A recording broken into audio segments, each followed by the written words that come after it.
일주일 가운데 어떤 요일을 가장 좋아하시고 또 선호하십니까? 아마 사람에 따라서 좋아하는 요일이 다 다르실 것 같아요. 그 TGI 프라이데이라고 하는 그 유명한 식당, 레스토랑이 있습니다. 근데 이 식당의 이름 TGI 프라이데이라고 하는 그 이름의 뜻이 Thanks God it's Friday. 그러니까 해석을 해보면 하나님 고맙습니다. 드디어 금요일입니다. 뭐 이런 뜻이에요. 그러니까 사람들이 금요일을 그렇게 기다리다가 금요일을 맞았을 때 그 표현하는 그 이름을 담아서 TGI 프라이데이라고 잡았습니다. 제가 많은 분들 얼굴을 뵈면 금요일 날 얼굴을 뵈면 얼굴에 빛이 나는 것 같아요. 눈도 반짝반짝거리시고 너무너무 금요일 날을 기다리시거나 즐기시는 모습들을 볼 때가 있습니다. 실제로 조사에 의하면 금요일은 평소보다 10% 정도 더 행복감을 누린다 그럽니다. 그런데 반대로 스트레스가 가장 많고 우울한 날은 무슨 요일이겠습니까? 어떻게 하셨습니까? 다 경험을 하시는가 보죠. 사람들이 가장 힘들어하는 날은 월요일로 꼽는다는 겁니다. 월요일에 심지어는 조사에 의하면 그 심장병이 발생할 수 있는 그 비율도 월요일이 가장 높다 그럽니다. 내일 조심하시기 바랍니다. 월요일이 그만큼 어렵다는 겁니다. 사람들이 월요일을 금요일보다 반기고 좋아하듯이 모든 사람들은 슬픔보다 기쁨을 더 좋아합니다. 같은 감정이지만 늘 맞이하는 날이지만 금요일을 좋아하는 것처럼 같은 감정이지만 슬픔의 감정보다는 기쁨을 우리는 누리기를 원합니다. 정호승이라는 시인의 슬픔이 기쁨에게 라는 제목의 시가 있습니다. 그런데 그 시의 첫 소절이 이렇게 되어 있습니다. 나는 이제 너에게도 슬픔을 주겠다. 사랑보다 소중한 슬픔을 주겠다. 슬픔이 있는데 사랑보다 소중한 슬픔을 너도 함께 가지길 원한다 하는 그런 시어로 된 시입니다. 그러나 이 시가 이렇게 표현하고 있다 할지라도 이 세상 사람들 가운데 기쁨을 내려놓은 채 슬픔을 나의 것으로 마냥 안고 살기를 바라는 사람은 많지를 않을 것입니다. 그런데 오늘 본문 말씀 8복의 두 번째 주제인 이 두 번째 복의 선포를 보면 애통하는 자, 슬퍼하는 자가 복이 있다. 주님께서 아주 어려운 말씀을 우리에게 주셨습니다. 너무나 역설적이고 또 그냥 들어보기에는 도무지 이해가 되지 않는 그러한 말씀. 애통하는 자가 복이 있다. 슬퍼하는 자가 복이 있다. 그렇게 말씀을 하셨습니다. 우리가 이 땅 가운데 슬픔의 감정을 맛볼 때가 많이 있습니다. 질병이 들었을 때 슬프죠. 저도 예전에 작은 수술을 해봤는데 세상의 즐거움은 저 혼자 다 진 것 같은 느낌을 받았습니다. 하나님 왜 제게 이런 수술을 하게 하셔서 이렇게 고통받게 하셨습니까? 마음에 얼마나 큰 짐이 오는지 그때 큰 슬픔을 느꼈던 경험이 있습니다. 사람들로부터 소외되었거나 또 질투의 마음이 들 때나 실패의 경험이 있을 때나 교만할 때나 정욕에 사로잡힐 때나 또 때로는 사랑 때문에도 우리는 슬퍼하며 그 슬픔의 감정을 맛볼 때가 있습니다. 세계에서 세계 학자들 사이에 우리나라 말로 학회의 그 학문적 용어로 등록된 몇 개 되지 않는 단어 가운데 하나가 한이라는 단어입니다. 그래서 외국 사람들도 한이라는 말은 우리 말로 다 한이라고 똑같이 부릅니다. 근데 우리 학자들에 의하면 우리들 마음속에, 한인들 정서 속에 한이 있다는 겁니다. 극한의 슬픔, 극한의 고통의 인생 속에 경험하고 알게 되는 한이 있어서 한 맺힌 삶이 우리들 삶의, 한인들 삶의 근조 속에 있다고 하는 것입니다. 그런데 오늘 예수님께서 말씀하신 애통하는 자, 슬퍼하는 자가 복이 있다 말씀하실 때에는 이런 한에 대한 말씀은 아닌 줄로 압니다. 그러면 주님께서 말씀하신 애통은 어떤 애통을 말씀하는 거겠습니까? 먼저 첫 번째로 자신의 죄와 무능에 대하여 아파할 수 있는 애통입니다. 누가복음 18장 말씀을 보면 두 사람의 기도가 나와요. 두 사람이 성전에 올라가서 함께 기도를 드리게 되는데 한 사람은 바리새인이었습니다. 바리새인은 당시 유대인들 중에서 가장 경건한 삶을 살려고 노력하는 구별된 사람들이었습니다. 특별한 열심을 가지고 열심을 품고 종교 생활을 감당하던 사람들이 바리새인들이었습니다. 그들은 로마와 그리스 문화에 물들어가는 동족들을 비판했습니다. 어떻게 저렇게 살아갈 수 있냐? 우리는 모세오경에 나와 있는 말씀을 그대로 받아서 실천하는 구별된 분리된 사람들이라 생각을 하고 살아갔습니다. 바리새라는 말 자체가 분리되었다 하는 그런 뜻을 가지고 있습니다. 근데 이 바리새인 가운데 한 사람이 어떻게 기도를 했냐 하면 예수님 말씀하시기를 하나님이여 나는 다른 사람들 곧 토색 불이 간음을 하는 자들과 같지 아니하고 이 세리와도 같지 아니함을 감사합니다. 이렇게 기도를 드렸다는 겁니다. 근데 또 다른 한 사람이 같은 시간에 성전에 올라와서 기도를 드리는데 그 사람은 세리였습니다.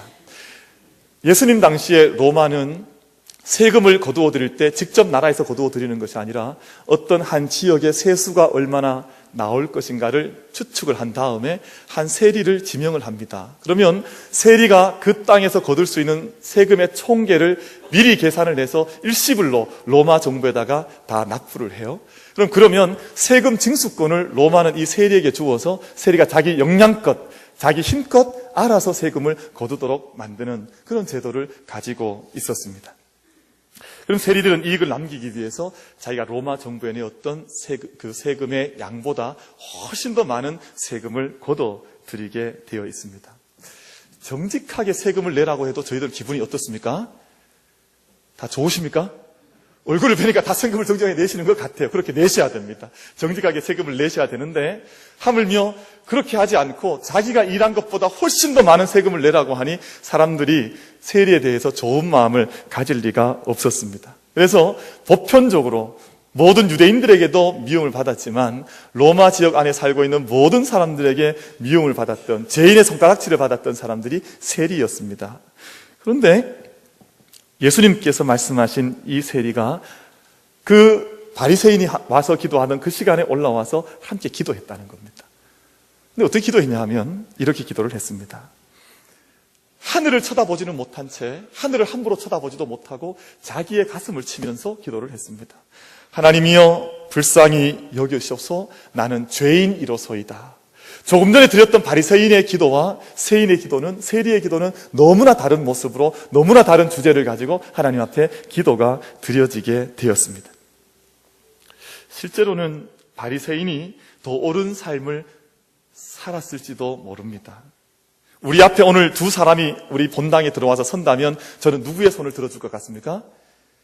아마 제 마음에는 바리새인의 손을 들어주지 않을까. 얼마나 말씀 가지고 구별되게 살기 위해서 노력해왔고 또 자기 스스로를 분리해서 모세오경에 있는 말씀 율법을 지키기 위해서 노력한 사람 아닙니까? 제 심정에는 아마 세리보다는 죄인보다는 바리새인의 손을 들어줄 것 같습니다.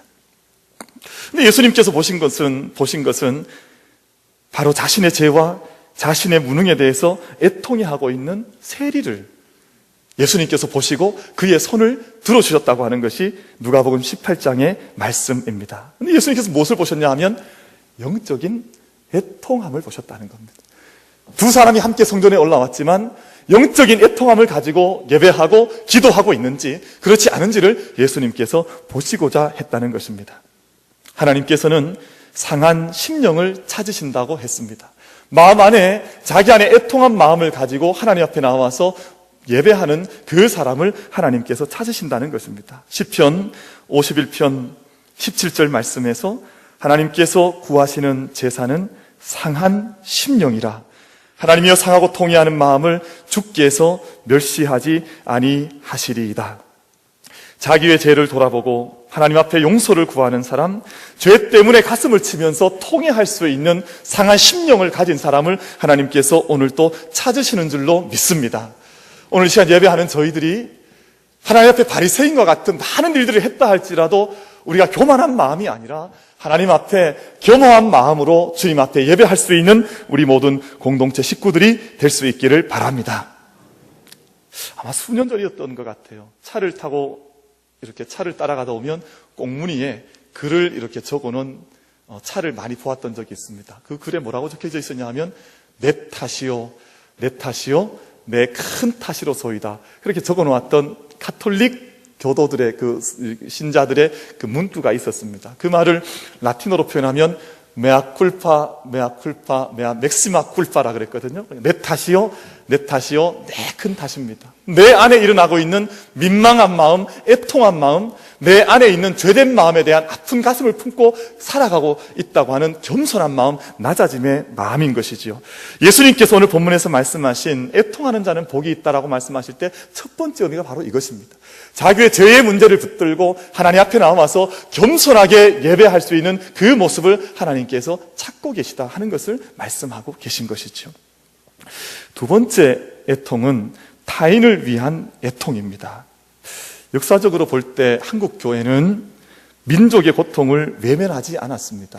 외세의 큰 침입이 있을 때든지 민족의 학교가 없고 병원이 없고 가난한 자들이 많아서 아파하고 고통스러운 모습을 바라볼 때마다 교회는 그 모든 고통과 아픔을 함께 자기의 가슴으로 끌어안는 그러한 길들을 교회가 걸어왔습니다. 그래서 백성들 안에 있는 눈물을 그저 지나가지 않고 그 눈물을 닦기 위해서 교회가 할 수 있는 한 모든 힘을 기울였던 자랑스러운 역사를 우리 교회가 가지고 있는 것이지요.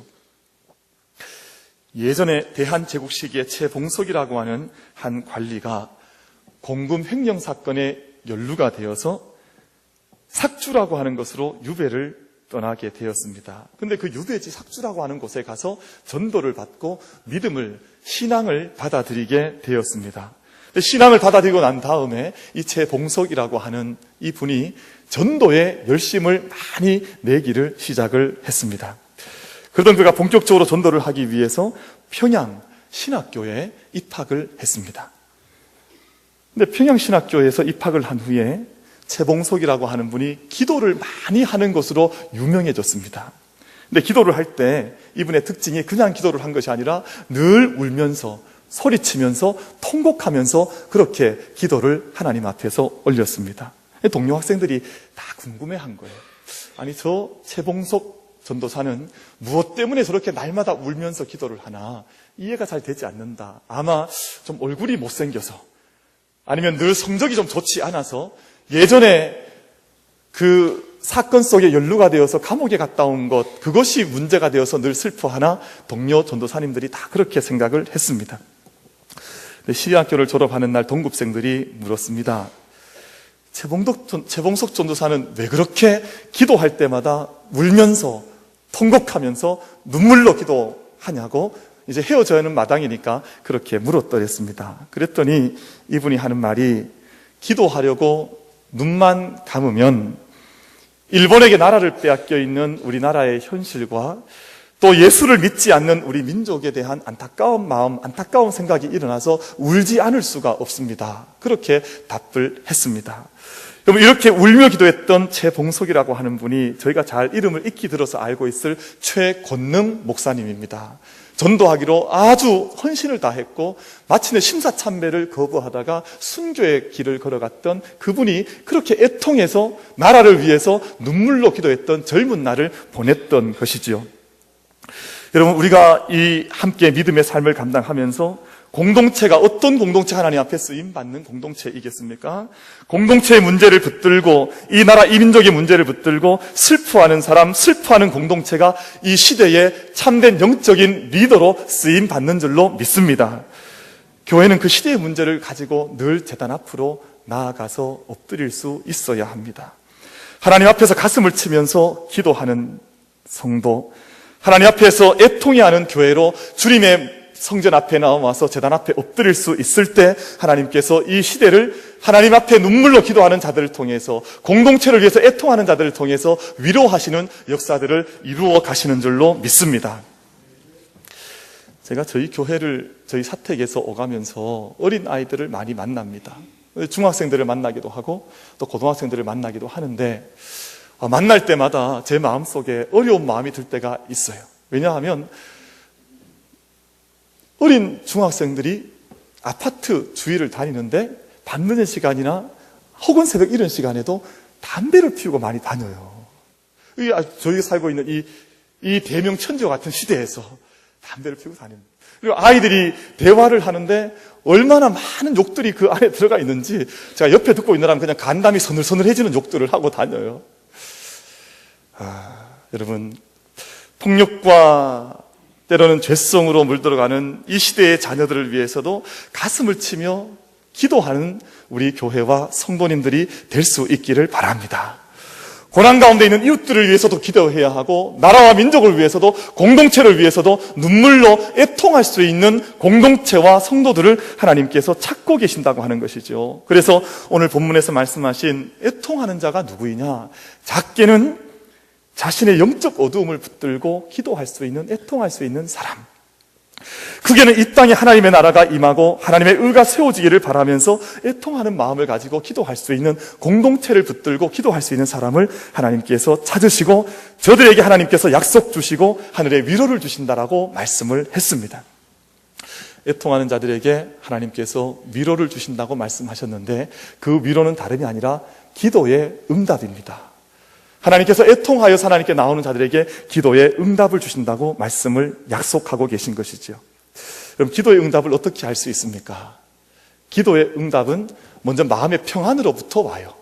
마음속에 많은 불안이 있었다가도 하나님께 기도했는데 마음의 평강이 찾아오면 하나님의 응답이 임했구나.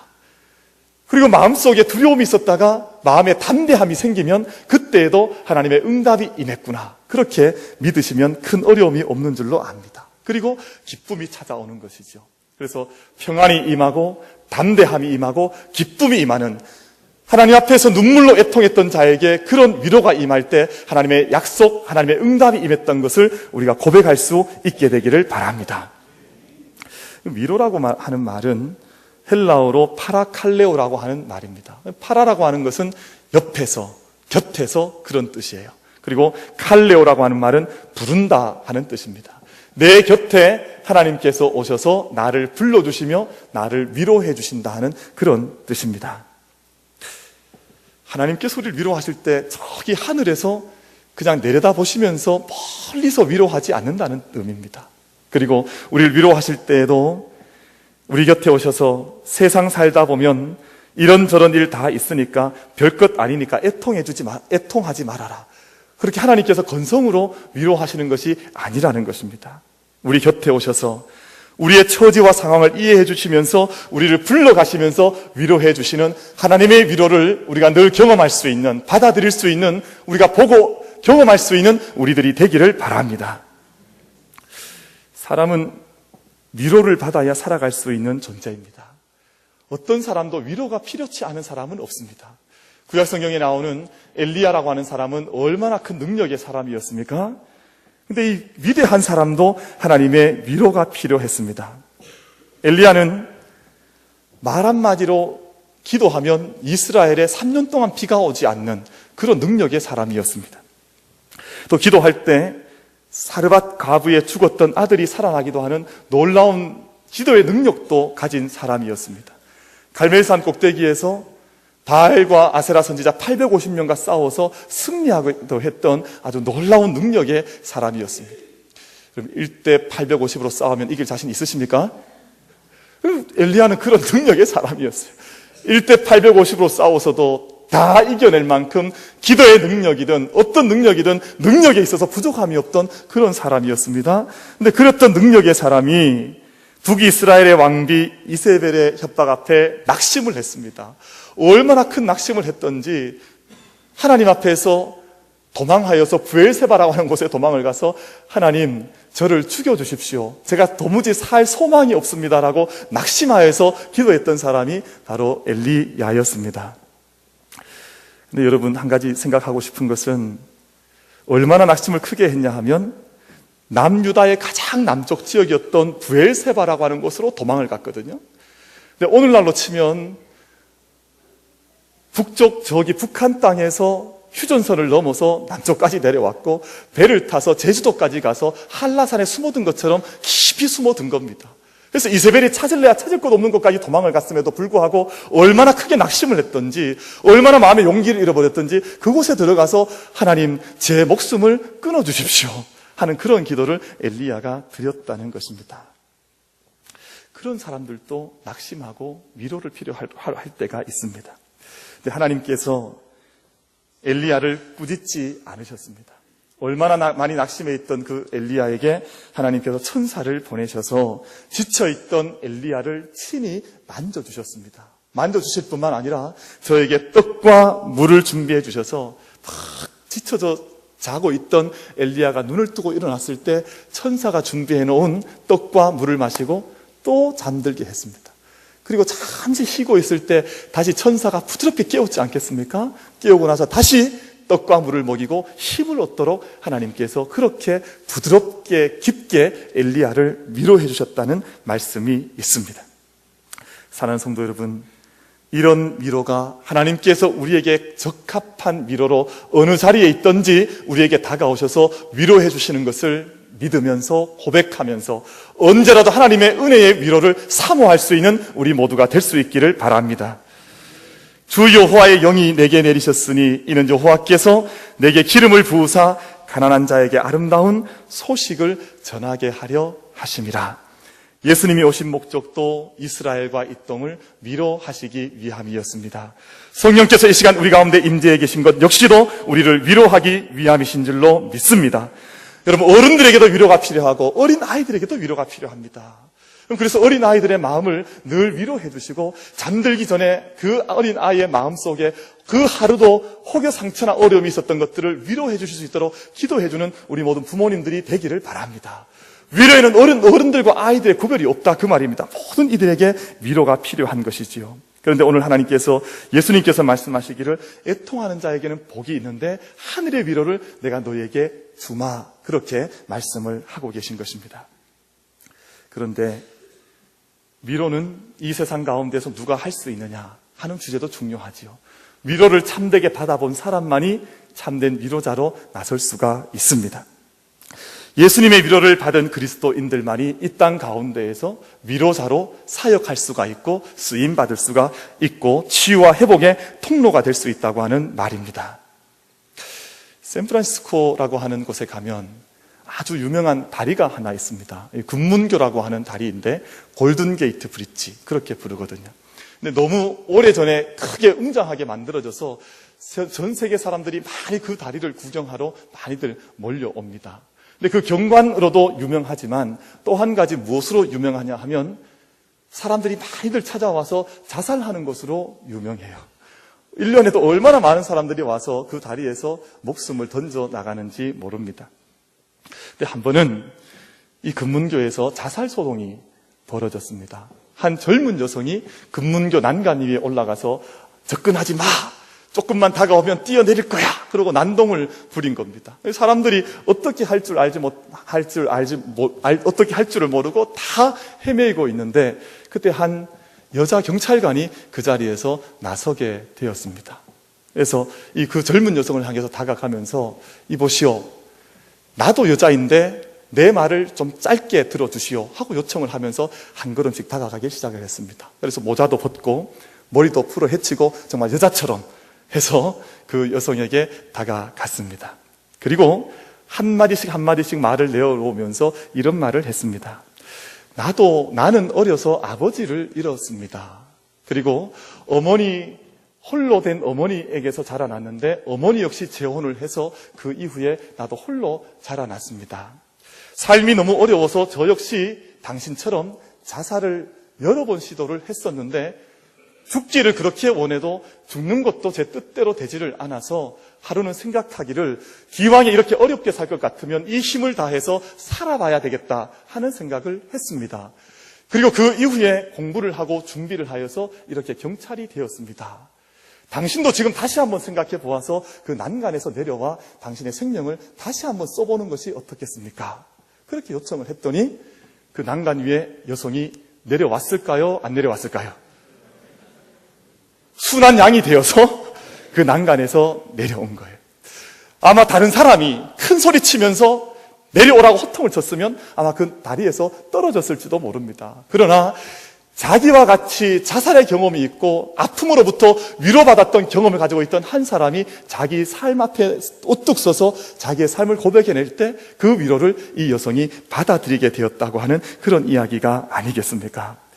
여러분, 우리 교회가 이 세상을 위로하는, 우리가 언젠가는 상처 입었던, 우리도 버림받았던 우리들이었지만 하나님께서 위로하시고 우리에게 애통했던 마음을 새롭게 만져주셔서 구원의 은혜를 경험했던 사람들이라면 이 세상을 향해서 상처 입은 치료자로 이 세상을 위로할 수 있는 위로의 공동체로 우리가 함께 나설 수 있게 되기를 간절히 바랍니다.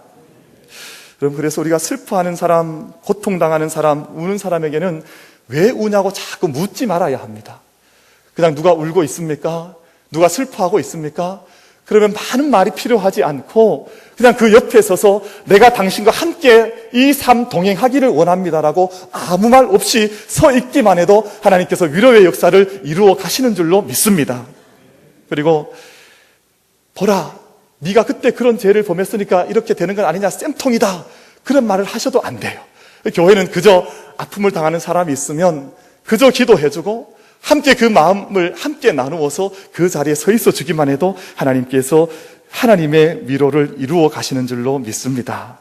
또 교회는 구체적인 위로를 할 수 있어야 합니다. 저희가 이제 추수감사절을 맞이하고 있고 또 성탄절을 얼마 있지 않아 맞이하게 될 텐데 오늘부터 보니까 날씨가 많이 추워졌습니다. 우리 교회가 함께 예물을 드리고 함께 헌물을 드리고 마음을 모으고 힘을 모으는 것은 하나님께서 우리에게 주신 은혜를 따라서 이 땅 가운데 위로가 필요한 자들, 우리에게 구체적인 우리의 손길이 필요한 자들에게 우리의 것들을 끊임없이 나누라고 하는 말씀으로, 그러한 도전으로 우리에게 주신 절기요 때가 아닌가 생각을 합니다. 야고보서에서는 헐벗고 양식이 없는 형제와 자매에게 다가갈 때 그저 말로 위로하지 말라고 했습니다. 말로 평안히 가시오, 덥게 하시오, 배부르게 하시오, 말로만 그렇게 하지 말고 구체적으로 너희가 나눌 수 있는 것들을 찾아서 그들과 함께 나누라고 말씀을 하는 것이죠. 로마서 12장 15절 말씀을 보면 즐거워하는 자들과 함께 즐거워하고 우는 자들과 함께 울라고 말씀을 했습니다. 구체적으로 그가 당하고 있는 고통을 함께 나눌 수 있는 삶의 자리에 함께 들어가서 그렇게 우리의 공동체가 사역하라고, 쓰임받으라고 말씀을 하는 것이죠. 저는 교회 사역해 오면서 제가 평생 잊지 못할 두 분을 제가 기억을 하고 있습니다. 이분들은 제가 어느 교회 어떤 자리에 서서 사역을 하고 또 어떤 곳에 있든지 늘 깊이 기억나는 분들입니다. 제가 한 4, 5년 전에 사역했던 교회였는데 그 교회에서 이 두 분이 정신지체가 있는 분들이었습니다. 나이는 당시에 40대 후반을 넘어가서 50 가까이 되신 분들이었습니다. 이름은 형기, 복기 아저씨였어요. 근데 예배를 가기 위해서 교회를 찾아가면 이분들이, 이 두 분이 가장 먼저 뛰어나오셨습니다. 누가 오든 그래요. 제가 가서 그런 것이 아니라 누가 오든 가장 먼저 뛰어가셔서 이 두 분이 정말 어린아이 같은 마음으로 사람들을 막 포옹을 해요. 막 끌어안는데 제가 그때 전도사였으니까 전도사님 오셨습니까 하면서 막 인사를 건네는데 막 침을 튀기면서 얼굴을 부비면서 전도사님 맞습니까 하면서 얼굴을 부비는데, 그때 그 경험이 당시에는 너무 부담스러웠는데 나중에 보니까 그것이 위로의 사건이었습니다.